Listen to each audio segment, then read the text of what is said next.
Okay, this is number 8. Example from lesson 190, page 192, lesson 4.2. We're going to find the local extrema, and we're going to figure out whether the function is increasing or decreasing using analytic methods, which means we don't get to graph it on the calculator. You can graph it on the calculator when you're done to check your work if you want, but what we want to do is start by doing the derivative here. So y prime equals 4x cubed minus 20x. Now we're going to try to figure out where that derivative is either undefined or 0. Those points are called critical values or critical points. So I'm going to go ahead and factor this derivative by factoring out 4x out of both terms, which would leave me with x squared minus 5. Now I'm going to try to figure out what would make that derivative either undefined or 0. Well, there's no number I could plug in for x and make this undefined. But I could make this 0.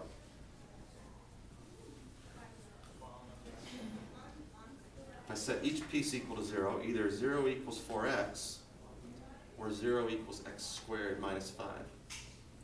So here, divide by 4 on both sides, either x equals 0. Here, add 5 to both sides. 5 is equal to x squared. So what would x equal in this case? Or? Plus or minus, yeah. X is going to equal square root of 5, or x is going to equal negative square root of 5. So don't forget that it could be positive or negative. Those are my 3 critical values. So that's usually step 1 on today's assignment. As you go through, you find where the derivative is 0 or undefined. Those are called critical values. Second step, I want you to draw a number line chart. On the number line chart, you're going to put your critical x values on the bottom. So in this case, they're 0, negative square root of 5, positive square root of 5. On the top, I want you to put your derivatives, y prime. I'm going to want you to do this on each of these problems today. I've already figured out that at these 3 points, the derivative is 0. So I can go ahead and put a 0 right here. The next thing you need to do is put in some test values. Like put in a number bigger than square root of 5, like 10. Put it into your derivative. If you put 10 in here, you get 40. Here you get a positive number. So positive times a positive would be a positive. If you put a number in here, like 1, put in 1 for x. That's between 0 and square root of 5. Put 1 in here, you get a positive. Here you get a negative.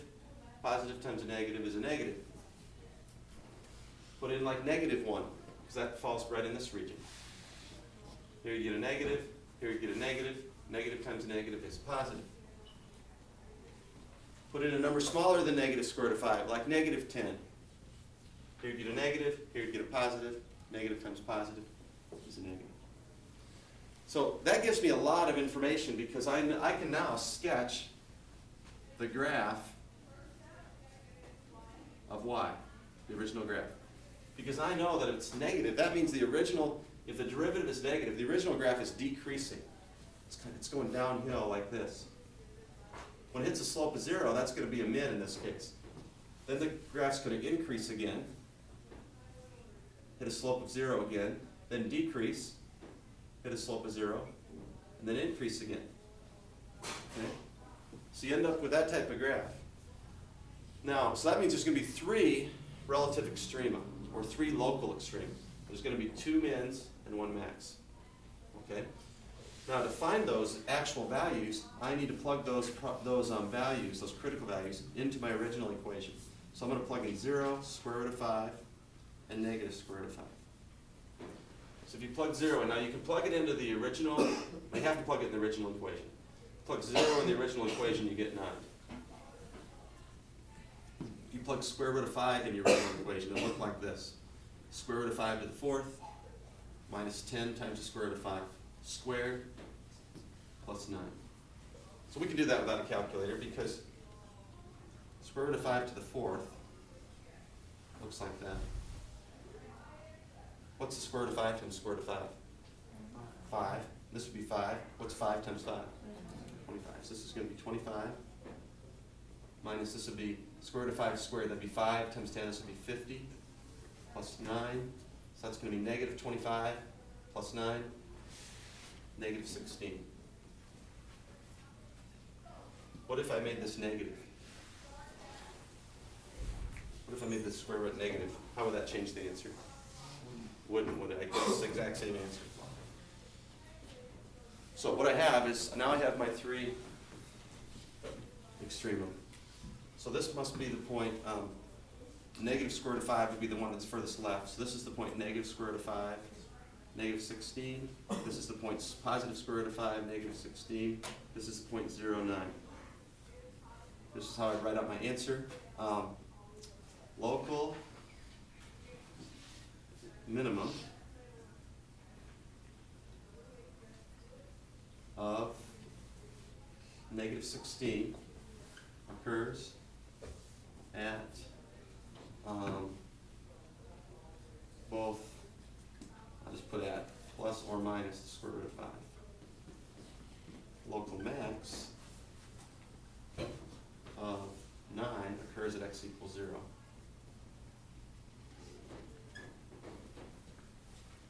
Any questions about that? That's number 8.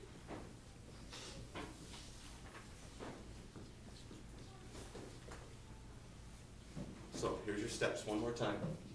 Do the derivative. Normally you'll have to factor it or somehow figure out where the derivative will either be 0 or undefined. Those are what's called your critical values. Those are going to go on your chart. They're also going to go on your number line on the bottom. Those values will have a slope, either put 0 or undefined, put the corresponding value on the top. Pick test values, figure out where the derivative is negative or positive. That'll tell you where the original graph is increasing and decreasing. Then from that picture, and you have to also figure out your actual y values at those 3 critical points. And then you can answer your questions. One thing I did forget here, I guess, is it wants to know when it's increasing or decreasing. So y is increasing, will be when the derivative is positive. So negative square root of 5 to 0. Now, when you actually add a max or min, we consider that to be both increasing and decreasing. So we would say it's increasing from negative square root of 5 to 0, and I would use square brackets, meaning I'm going to include those points. Increase. Negative square root of 5 to 0, or union symbol, square root of 5 to infinity. On infinity, you always use a curved bracket because you can never actually get to infinity. Y is decreasing from negative infinity to negative square root of 5. Curved bracket on the negative negative infinity to the negative square root of 5. Closed bracket because we would consider it both increasing and decreasing at this point. Or from 0 to square root of 5. So union symbol, square bracket, 0, square root of 5. And that's last line is part C. That's your A, B, and C on today's assignment.